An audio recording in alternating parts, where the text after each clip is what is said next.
Hey guys, welcome back to Blue Collar Crypto. We're going to take a quick look at this. Senator Warren was talking with Jonathan Levin in a hearing on crypto and Russian sanctions, and this happened 2 days ago on March 17th. And in the end, they pushed forward on the Digital Asset Sanction Compliance Enhancement Act, which doesn't really shorten into anything. It shortens into DASCEA. Usually it would be something cool like FinCEN, or it might sound cool. This doesn't sound cool. It sounds DASCA. Anyway, so she asked questions to Jonathan Levin. So let's find out who this guy is, Jonathan Levin. So Jonathan Levin is the co-founder and CSO at Chainalysis. And what does Chainalysis do? Let's just find out a little bit more about this. Jonathan Levin is a co-founder of Chainalysis, and they build Chainalysis builds trust in blockchains between people, businesses, and governments. Our blockchain intelligence platform powers our compliance and investigation software for the world's top institutions, with offices in New York, DC, and Copenhagen. Chainalysis is global and backed by Benchmark and other leading names in the venture capital. Anyway, they do a bunch of research in blockchain, and apparently they could find out where you're hiding your money. And Jonathan Levin is the Chief Strategic Officer for Chainalysis.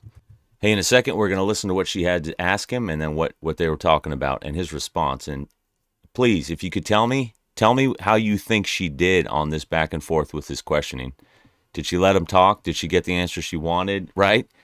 Like, she wouldn't, if you're like, hey, I'm going to pass this law because I think the Russians are skirting the sanctions, the U.S. sanctions. So I'm going to do my research, and I'm going to talk to some really smart people in the industry. And I'm going to talk to this guy because he runs the business that does this stuff.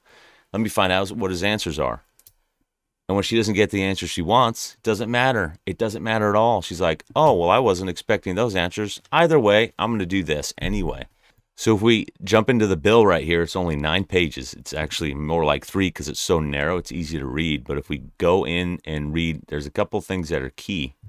One of the things I wanted to point out, not later than 120 days after the date of the enactment of this act, the Financial Crimes Enforcement Network, FinCEN, that's one of those cool acronyms. It actually sounds cool. Anyway, shall require United States persons engaged in a transaction with a value greater than $10,000 in digital assets through one or more accounts outside the United States to file a report described in section whatever.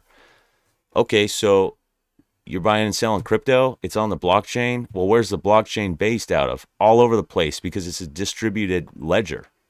So can they say, oh, well, since your tokens were actually on the blockchain and technically it was in China or Ukraine or Russia or wherever else they have damn mining equipment these days, you have to report your $10,000.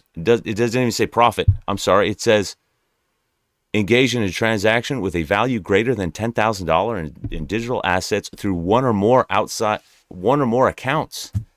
Man, if you trade more than $10,000 in crypto or NFTs, you have to do it. It doesn't even say within a year, does it? Dang. So that's a huge thing right there that opens the door to all of your privacy. All of your financial privacy is gone. All of your privacy for trading crypto is gone. But anyway, let's jump into what she actually has to say.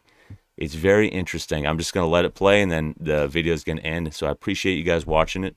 I appreciate you guys tuning into the channel. Honestly, thank you very much. Let's see what she has to say, okay? The cryptocurrency market has exploded over the past few years, with the volume of crypto transactions reaching nearly $16 trillion last year. That's up about 600% just from 2020. Now, most of that growth has been driven by speculation and gambling, but we also know that crypto provides a new payment option for criminals and cheats. And it's how those who attack our systems with ransomware collect their money with the least risk that they will be caught. In fact, according to one of our witnesses who's here with us today, about 3/4 of the money collected in ransomware attacks last year went to Russia-linked actors. So Russians certainly know how to run illegal scams through crypto. And we know that other countries have used crypto to evade sanctions. Mr. Levin, your company tracks illicit finance in crypto. Do you know which countries have already used crypto to evade sanctions? Thank you, Senator, for the question. It's an incredibly important issue and something that we spend a lot of time researching and detecting, actually. So when it comes to sanctions evasion, the transparency of the blockchain actually does... Excuse me. My question was, do you know the 3 countries that have already used crypto in order to evade financial sanctions? We have detected the use of cryptocurrency in Venezuela, Iran, and North Korea. Okay. And just last week, FinCEN, the federal agency responsible for identifying financial crimes, issued a warning that in light of the sanctions against Russia, quote, sanctioned persons, illicit actors, and their related networks or facilitators may attempt to use crypto and anonymizing tools to evade U.S. sanctions and protect their assets around the globe, end quote. Even so, the crypto industry claims that Russians cannot use crypto to hide their wealth because the $3 trillion crypto market is too small and too transparent for that to work. So let's test that out just a little bit. Mr. Levin, let's consider one of Putin's cronies who already has $1 billion or so in crypto that he wants to hide from the governments that are enforcing sanctions on oligarchs. Now, can this oligarch make it harder to trace his money if he hops from one blockchain to another, if he deposits those tokens into a couple of wallets that don't require him to provide identifying information, and if he uses a mixing service that launders his money with other people's money? Thank you, Senator. So the scenario that you describe, where an oligarch has $1 billion to be able to launder, requires significant amounts of liquidity to be able to obfuscate that amount of money through the use of cryptocurrency. In fact, many times we've been able to identify... I'm sorry, let me just remind you what my question was again. What I'm asking is about the tools that are available. Now, he may have to break it up into multiple pieces of, who knows, $100 million at a crack. But the question I'm asking is, does hopping from one blockchain to another, does depositing tokens in a couple of wallets that don't require him to provide identifying information, and does using a mixing service all make it easier for him to hide his money?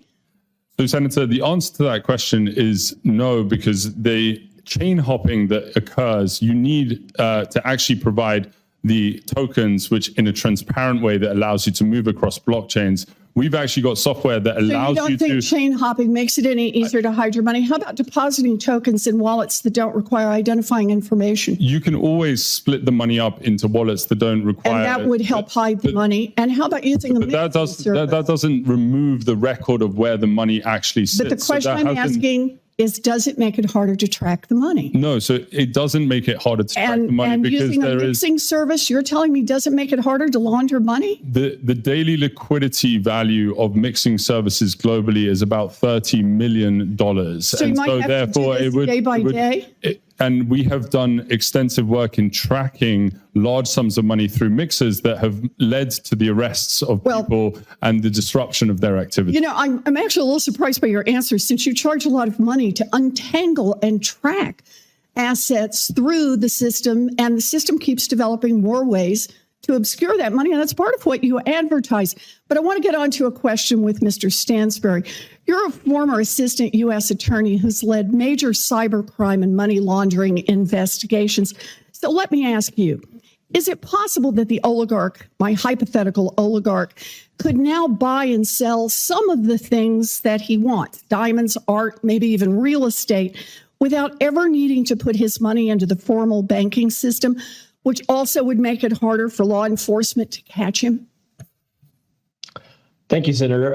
Yes, it's theoretically possible in today's market. Obviously, it's hard, but at least if he's able to go to a friendly jurisdiction and use cryptocurrency exchanges or some other platform that's not in compliance with internationally recognized anti-money laundering standards, as you've suggested, that is possible. There's also some reporting recently of jurisdictions being friendly for some purchases of real estate and other items through cryptocurrency. So no one can argue that Russia can evade all sanctions by moving all its assets into crypto. But for Putin's oligarchs who are trying to hide, $1 billion or two, a few $100 million, crypto looks like a pretty good option. And that's why I'm introducing today my Digital Asset Sanctions Compliance Enhancement Act, along with 9 members of the Banking Committee, including the chairman of the Senate Armed Services Committee, the chairman of the Senate Intelligence Committee, and the chairman of the Defense Appropriations Subcommittee, and several other senators. This is a bill that would authorize the president to sanction foreign crypto firms that are doing business with sanctioned Russian entities, and authorize the Secretary of the Treasury to act. Thank you for being indulgent, for letting me run over on time. I appreciate it.